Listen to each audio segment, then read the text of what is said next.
Feeling overwhelmed by social media? Wondering what content to post, which platform to focus on, or whether the algorithm is working against you? Yep, me too.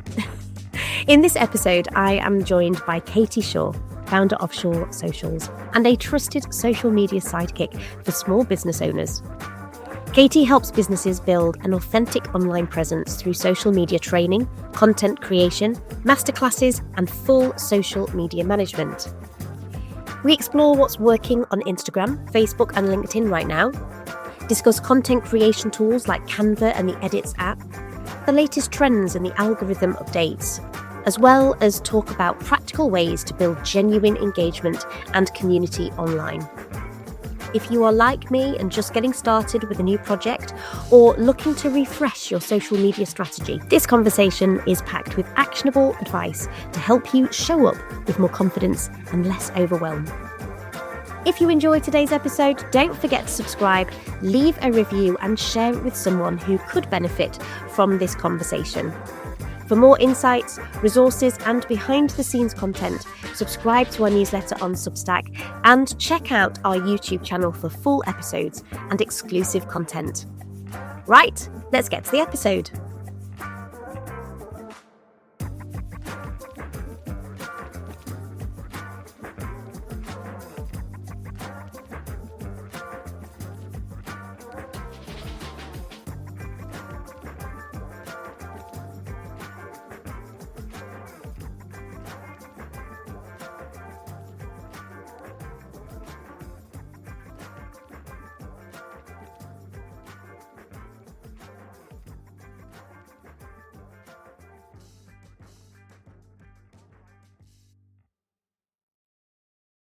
The fears we don't face become our limits. Oh, that's quite interesting, actually. It is, especially because of what you've just said to me about people feeling lost with their social media and therefore leave it where it is, and they don't sort of really unpick what it is that they can do to get out of that rut in some ways.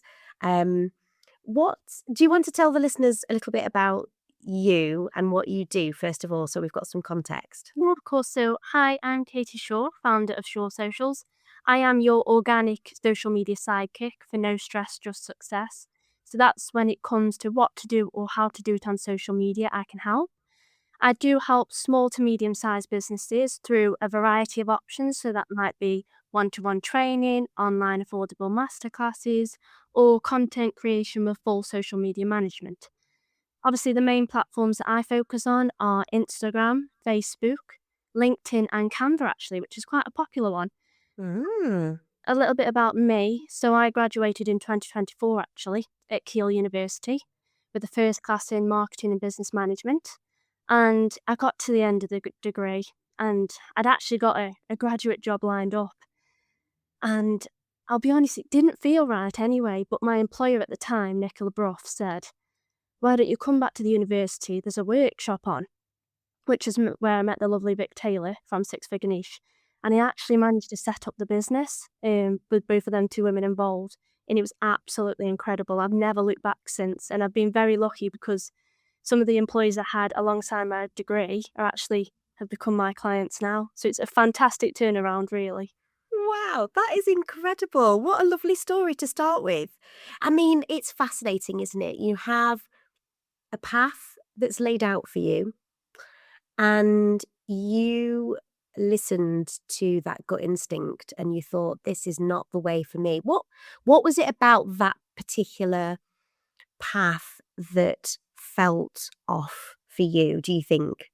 I think it was the fact that it felt forced in a way. It felt like the only option when you finish your degree, which in itself it's tricky to even get a graduate job. So I was very lucky to be in the position I was in. So I think it was a tough decision, but honestly, it just didn't feel aligned to what my dreams were. But now I can honestly say my dreams have already been fulfilled with the path that I've chosen now. So it is fantastic, really. Wow, and you're beaming as well, and that's so lovely because, you know, when you're on the right path, everything just seems to feel right, doesn't it? Everything, as you say, becomes aligned and opportunities come in Can you tell us a little bit about the degree? Like, what did it entail? So it was a lot of theory, which is why I did so many internships alongside, but it was all about customer profiles, about different ways that you can use colour in designs. I did do a lot of law and legal side with it, obviously, in terms of the management. But marketing wise, it really helped you build up a picture of the wider marketing and what that kind of entails. So it was quite good for a general perspective. And then I used the internships alongside the degree to kind of focus more on social media as an area of expertise. And I think with social media, it can be a minefield. There's lots of people out there that are using it to grow their business, to build connections, to share their creative work. And so, can you talk to us a little bit about the different platforms and what they offer creatives in terms of um, their creativity and sharing their work? Yeah. So obviously, let's start off with Facebook because I feel like a Facebook business profile or page really does get quite attacked. Yeah. I feel like people are like, "Oh, that's boring now, that's old-fashioned," but realistically, actually, it's great for community building. Local audiences and groups are vital within Facebook. Obviously, I would say competition is high within Facebook, obviously, because the algorithm is a lot more stronger in terms of it being about community, about locality, about how that you're sharing trustworthy profiles. So there is a higher competition rate there. With Instagram, I'll be honest, it is my favourite. I do think it's fantastic for visual storytelling. I think you can really showcase your reels there and your personality quite, I'd say, because it's so visual in terms of a platform, you can really showcase yourself in a much better light, but an actually unauthentic light. Because I do think people get really hung up on the idea that they need to be perfect, it needs to sound perfect, it needs to be perfect. When actually, if your personality comes through on video even better, you do make those little mistakes in your wording, it shows that you're human and people connect better with that. I would say, obviously, with Instagram, you do need to be consistent in terms of video and imagery. It is really important. Okay. With LinkedIn, I think it's brilliant for business to business. I honestly think educational and content that really does inform in terms about the industry is Yeah. vast. It is quite overpopulated. I think that's the only struggle with LinkedIn. And obviously, there's actually a conflict right now on the professionalism of LinkedIn. A lot of people are saying use emojis, don't use emojis. You shouldn't swear, but a lot of people do swear. A lot of people now would even post pictures about their everyday life when realistically that wasn't on LinkedIn before. So there is a lot of conflict there, I do think, in terms of professionalism and what you should be posting on LinkedIn. So I think that's a tricky kind of understanding to get your head around. Mm. And you mentioned Canva as well. Obviously, there are so many features within Canva. I mean, I use Canva a lot when I first started the podcast.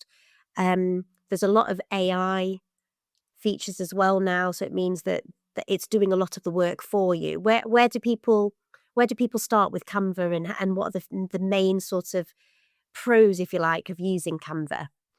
I do think, obviously, like you said, it's a vast platform in terms of what you can do. Obviously, now you can do email, websites, posts, leaflets, business cards. It is endless. I do think a great starting point, especially for posting with Canva, is to start with the template feature on the left hand side. A lot of people panic and get overwhelmed and don't actually use Canva because they don't know where to start. So I always start with a template, even as a social media content creator. I have my template and then I edit it. I use my brand kit. I use my fonts, making sure that it does sound and portray my business. But it's no problem having a little bit of help. There's lots of features like a background remover, which I think is fantastic if you have professional shots that you can actually move your photo around. But realistically, I think a lot of people get hung up about Canva as well is they'll spend hours creating a piece of content, so a post, but then they'll never duplicate it and actually just change a few words and use it again. So then they're spending even more time when actually, in the first place, if you created your few templates that you could use over and over again, Canva will be really effective in terms. getting you sort of ready and posting. And obviously then you can move on to websites, emails, leaflets if you did want to use Canva for that. Yeah. And I think what I'm hearing there as well, Katie, is that we don't have to be great at everything straight away. Like, you do need to build up your templates and piece together the story Yes. that you're trying to tell. Is that right? Yeah, because I feel like a lot of people will worry about trying because it might not look right in terms of standards. There is no standard. You are perfectly capable, everybody's perfectly capable to have a go at content creation on Canva. And actually, I think they'd be quite surprised how well they actually do it.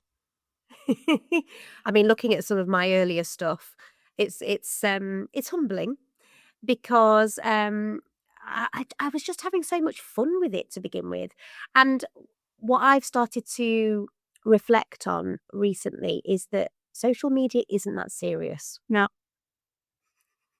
I think we can get bogged down with thinking that it needs to look a certain way, like you were saying, or we need to sound a certain way. But I recently posted something. It was just me skipping down the kitchen and just saying, my Instagram reach has dropped quite significantly in the last few months. And when you're trying to showcase other people and when you're trying to build a brand, that can be quite disheartening. What would you say to somebody who's listening today that has also experienced that the reach has dropped? What should we do in terms of the algorithms and um, you know, combining lots of different things across those platforms to make it work better for us? okay, so what I'd say to that is, first of all, realistically, if you're posting consistently, if you're not getting the likes or the comments or the reach that you want, please still keep going because that is really, really important. The amount of people that have seen that post, potentially haven't liked or haven't commented, but constantly see you coming up for them, there will be that one time. It might take a month, it might take 6 months, but they will appear. I had a lady the other day who said, she thought it was pointless her posting, and then 6 months later, she had a message from somebody saying, "I've been watching you for months, and now I'm interested in your services." So never ever give up because honestly, people are watching. They're just not very interested in interaction. I think that's because there is so many people that are scrolling. There's so many posts nowadays, but trust me, it is worth it. In terms of tips that I could give for obviously if you're worried about your engagement, interaction, and reach, is once you've posted a post, whether that's on Facebook, LinkedIn, Instagram, please, please, please do not post and ghost. So what that means is don't post on the platform and then leave. Please spend some time liking people's posts in your feed, leaving comments, answering anything in terms of messages or DMs. Really enforce that interaction because when the algorithm recognizes that you're supporting and valuing other accounts, you'll see the return back. That's interesting. I think that's why a lot of people ask me, they say, "Have you got so many likes?" It's because if you spend the time on other people's content, they value it and they come back to you and show the same. Mm. Because I think, and I've fallen into the trap of this. You're using, say, for example, Instagram to push your agenda, to push your work. But actually, fundamentally, it is about community and it is about celebrating and championing other people. I mean, recently I saw the Arts Cure press conference, and there was a lots and lots of comments, and I spent some time reading through the comments and liking them and responding, and I actually gained quite a few followers from that little time spent because they obviously had missed some of my content maybe, but because I'd engaged with them and, one or two are actually coming on the podcast later on in the year because you've made those connections. So I think it's worth for those people listening remembering that it is about community building. It is about championing other people as well as what you're doing. Yeah. Because even I think that's why people struggle with Facebook because Hmm. I'll share their post into a group, for example, and then expect that person or those people within that group to just latch themselves or interact with your post. But actually, if you spent some time within that group and built connections, when you do share your post, that becomes a lot more valuable. Similar with Instagram, a lot of people get a little bit concerned about messaging new followers.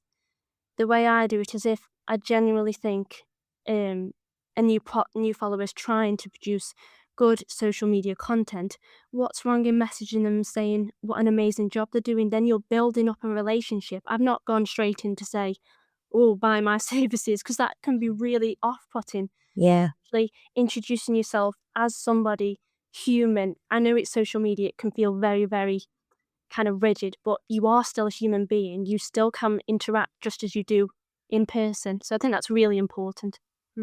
That's really, really helpful. Thank you. What can you explain to me what a yapping video is? Sorry, this is really random, but I was just thinking. On Instagram, there was this. I watched something recently, and she was saying that there's a difference between a talking reel Yeah. and a yapping reel, and I thought, what is the difference? Way I kind of perceive that is you can, if you don't have a structure to how you kind of speak on your reels, it can feel like, and you kind of lost your audience by 3 seconds potentially. Yeah, So that's why you do need to have a structure so you don't kind of fall into that yapping bracket. So what I always say is if you're doing a reel, you need a hook, you need a little bit of information, and you need a call to action. That is it. It doesn't need to be overcomplicated. So a hook might be, I've got 3 tips for you right now on how you can improve your social media presence. So I've grabbed them in 3 seconds. Then I might just give another sentence just to kind of explain that. And then I'd end with my call to action, which might be grab the free resource at the top of the link in the bio today. Do you know what I mean? Giving that urgency, but a call to action that finishes off that reel so it doesn't feel like I've just yapped about my free resource for about 5 minutes. yes, yes, absolutely. Because as you say, people are so busy, aren't they? People are scrolling. I mean, I've been in the coffee shop before, and I've seen somebody just literally going like this on their phone. They're not looking at anything. They're literally just doing this. It's so bizarre, isn't it, what we've created? Honestly, you think, why are we even bothering? But honestly, it's why that hook is so important at the start. Mm.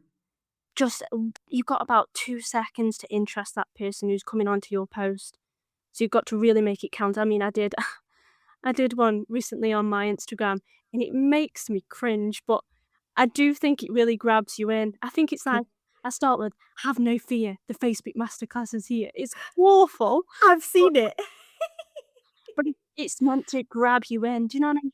The whole purpose of, if you're really gonna go for video, to be honest, Edits is a fantastic app to use. I use it across Facebook, Instagram, and LinkedIn for my video reels, because it has a teleprompter if somebody is really struggling. So you'll find it on the left-hand side. But yeah, please follow that forum. So hook, a little bit of information, and a call to action. That is all you need if you're speaking on video. So those people who are listening, why don't you this week have a little play with that format and let us know, maybe tag us both in, so that we can see what you're creating. That'd be great. And I'm gonna have a go as well. It's gonna be it'll be really interesting to see what I come up with, because I do have a tendency to natter on. Um, now there are so many different social media trends, and obviously, as creatives, we want to make sure that what we're posting is aligned with what we're doing. But are there any upcoming trends that you know of, or that you think that we should, really engage with? I think my simple rule here is if a trend kind of strengthens your message, then you should use it. If it kind of distracts your message, I'd say don't use it. So obviously, I think for a lot of businesses, they kind of get too focused actually on trends. When they see their competition doing one, they're straight on the bandwagon almost, and they're doing the same thing. But actually, I do think you have to take a step back sometimes in terms of trends and actually look at your target audience and what they kind of want to see realistically. I think trends wise, anything ChatGPT related, I actually say no, because realistically, the algorithm doesn't like the AI generated content. you're kind of putting yourself into a sector where everybody else is doing the same. You're not being unique to you. I'm not saying don't use ChatGPT at all, because obviously it's really useful, especially for people who struggle potentially writing or having a first idea on what to create. Use it as a baseline. But going back to trends, I do think it's really important. There's a lot of trends going around in terms of dancing. I think dancing is actually, when you think about it, you could really utilize it for your business. A lot of people now really like blooper trends. That's one of the best videos my social media channel ever did, actually. And that actually showcase you in your light.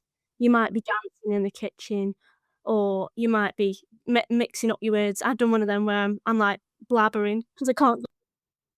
That's what people want nowadays. So I'd say a trend that sticks to your industry, a trend that either shows you in a different light, but please don't follow somebody. So if you saw somebody tomorrow, for example, do a certain trend that has no alignment to you, please do not feel like you have to do it. Mm.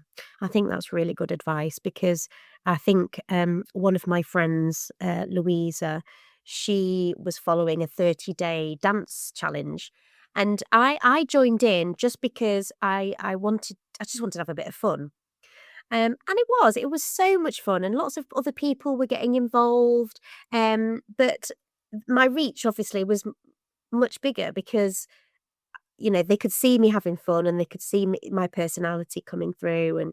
And I guess I said on my post with me skipping down the kitchen the other days because the algorithm kind of likes things like that, doesn't it? And I've got so many bloopers that I could probably use. Maybe that's just something else that I could include, um, just to show how silly I am, actually. Um, how do you sort of start with creating some content? Say for example, this week, have you got anything in mind that you're trialing or that you'd like to sort of share and showcase on your social media? So I think the nice thing to think is when obviously a client comes to me and they obviously want the content done for them or they might want some ideas, I always ask them, well, who are they trying to reach to start off with? So what's your ideal persona profile of your target audience? What problems do you actually solve for them? What is their personality or values when you're thinking about your target audience? And actually, what do you do in your day to day life that actually you connect to your business in a way that is quite aligned, actually? So, a lot of people right now are doing videos of everyday life. So, like, for example, I could just do a video, like you said, of me walking, but the Yeah. caption could say something like, are you ready to take the next step into my new masterclass that I'm offering? So actually aligning your everyday activities with your business in a nice cohesive manner. I think that's really quite a nice way I tell people to start. So you might be out for a coffee, you might be out for a walk, just taking a picture or a video of your landscape. You might not need to necessarily know what that picture is for right in that moment, but you'd be quite surprised if you've got a bank of content ready when you want to post about something that can really, really help in terms of the image. Because I think actually that's a massive struggle for people as well, finding the images to actually use on a social media post. And I'm actually going to do a video this week on Instagram about the different ways you can use content in your house or outside to create something that's aligned to your business. So I think that'd be quite good for people to follow. Yeah, definitely, and watch out for that as well. And I know you've got two masterclasses coming up in July, haven't you? Do you want to tell the listeners about those two masterclasses? Yes, so I have rerun them. So this will be the second time that I've rerun them. So you've got on the 3rd of July at 2 o'clock till 3 o'clock. These are online. You've got the Plan, Post and Grow on Facebook online masterclass, which is all about understanding and getting past the idea that, oh, I can't post consistently, or I feel like I don't understand Facebook. We really get to grips. I share my screen so you can see what you should be clicking on Facebook, how you could utilize Facebook for posts, for groups. I think that's really, really important. Obviously, then the other one is a LinkedIn personal profile power up online masterclass, and that's Tuesday, the 28th of July at 1 o'clock, and that's an hour. So that is really going through the key sections of your personal LinkedIn profile together and optimizing it in real time. So I'll share my screen, give you forums, things that you need to be thinking about, and then actually giving you time on that call to actually improve your personal profile, because first impressions really do matter now on LinkedIn. If your profile does not encourage an action or encourage trust, potentially you might not get any leads from that. So it's really, really important. And once it's set up, it is quite useful, because you could only do then a few tweaks if you needed to in terms of looking into the future. Hmm. And both of those online workshops sound bespoke to the people who are joining, and I think that's really important, because when you're coming to someone like yourself with a business idea, with issues with social media or concerns or challenges, they want to feel like they come away with something that they can use straight away. It's a minefield, isn't it? There's so many people out there that are doing this very similar things, um, but you're there sort of coaching them in some way and showing us exactly how to use these platforms. Sharing your screen is so helpful, because I can't work my way around all the different buttons, if I'm completely honest, because there's so many different features. You're like, where do I go? Where do I go for this? What do I do here? Well, that's the best thing. If I share my screen instead and talk sharing the screen, people feel a lot more in control, and it's also recorded so people can go back and actually see. But the best feedback I've actually had is that throughout the masterclass, I give time for people to ask that question that's on their mind, because I think sometimes with the masterclasses, you can race through them, people can talk for the full hour, and then you come off the call and somebody's like, oh my gosh, I don't know what I'm doing. They haven't Yeah. been able to have that time to ask their questions. I think that's so important. And obviously, you're working with lots of different clients. Have you got any exciting projects that you're working on at the moment? So I'll be honest, I've got quite a variety of clients that I absolutely love, all very different. I do different things for them. Have obviously the lady that helped me set up, she has Measurewell and Taurus Wellbeing Clinic. So they are wellbeing businesses. I have Performing Arts International, which is an acting training business, which is fantastic. That's in London, where she goes to London at Rudolf Steiner House a lot. I have Very Special Children, which is a wonderful lady. She's a movement specialist for young children with developmental and gross motor delays. It's absolutely fantastic working for her.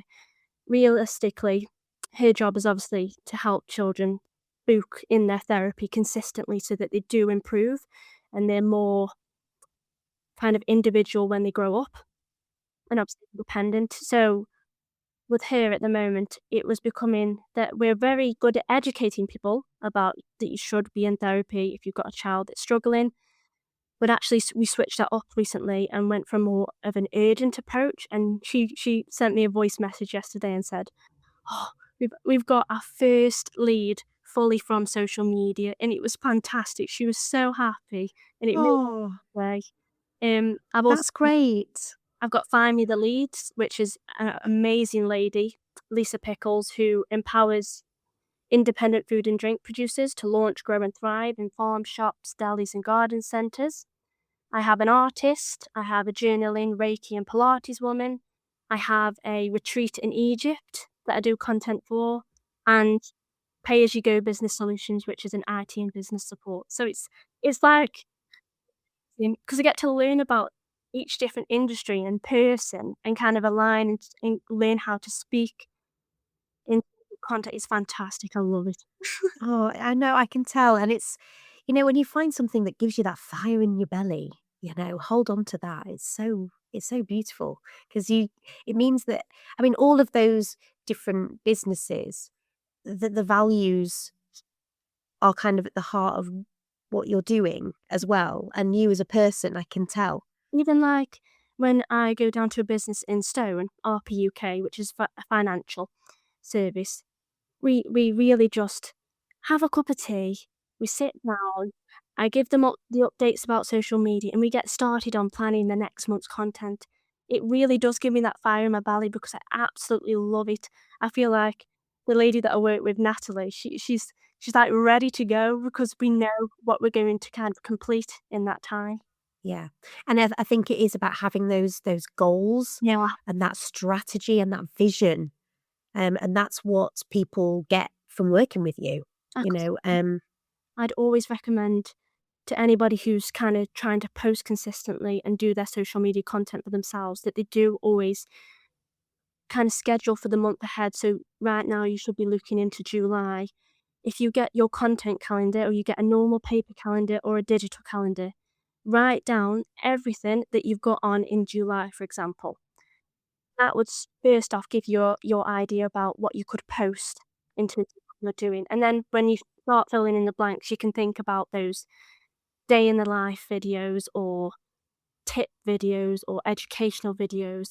There's so many things that you can do. I do want it's a lot and where do you kind of start? But if you do start with your thinking about, well, if I pack an order or I'm answering an email or I'm solving a problem for somebody, they are post ideas. And when you say consistently post, there's so many different people that will say, you need to post at least, 3 times a week or 5 days a week. I mean, for those of you who are working alongside sort of running a creative business or a side hustle or whatever you want to call it, that's really hard. It is, and I think it's sometimes an unrealistic objective, especially if you're on LinkedIn, Instagram, and Facebook, for example. What I always say is 2 posts a week. You might do the odd story, that's absolutely fine if you've got the time, but realistically, a business owner, if they're committing to 2 business posts a week, that's a lot more manageable. And I always say that first post should realistically be either on a Tuesday or a Wednesday, because realistically, if you post on a Monday, everybody's thinking it's the start of the week. Please don't talk at me. I always recommend the first post is a Tuesday or a Wednesday. And obviously, that should be a connect post. So, what I mean by that is it's just a raw photo of you with somebody, or you're out and about, or you're just at your desk and you're trying to connect with your audience. You're not trying to sell anything. You might just give a tip or what you're doing today. That's what people want. And obviously, at the end of the week, potentially a Thursday or a Friday, I would finish with your convert post, which is where you're purposely trying to sell your service or product. You are dedicating that post to say, book onto my masterclass, buy this service. You're not doing any of that fluff that you did at the start of the week. You are making it very clear. Now that you're connected and trusting me, this is what I'm offering you. That's so helpful. Thank you so much. I have literally made so many notes. I mean, I am coming to the LinkedIn profile online masterclass, which I'm so excited because sorry, I'm across lots of different platforms, and I think that's probably, if I'm being completely honest, that was a bit of a panic, and I'm sure I'm not the only one that kind of feels like that. You feel like you need to spread yourself thin. You need to be absolutely everywhere all the time. But you know, sorting out LinkedIn, and like you say, that's more of a business to business platform. And then maybe I might have to sign up to your next social media one as well, because I am on Facebook with a podcast as well. So yeah, there's so much in there. Um, can I ask you finally, what's your perspective on the banning of social media for 16-year-olds? Did you have a little think about that one? I did, and I think realistically, it's actually quite a very delicate topic.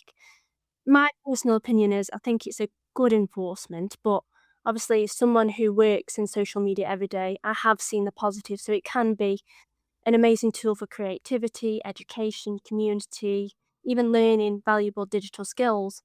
And there are young people using these platforms to express themselves, discover opportunities, and build confidence. But at the same time, you can't actually ignore the genuine concerns around cyberbullying, harmful content, privacy, addictive design, and the actual impact of excessive screen time on mental well-being, which you can imagine my screen time is significant. Personally, I think the focus should actually be on creating safer online spaces, improving digital literacy, and giving parents and young people the tools to navigate social media responsibly. Platforms also have the responsibility, obviously, to enforce age restrictions and provide stronger protections for users. But ultimately, social media itself isn't really inherently good or bad, is it? It's just how it's defined, managed, and used. That's what makes the difference.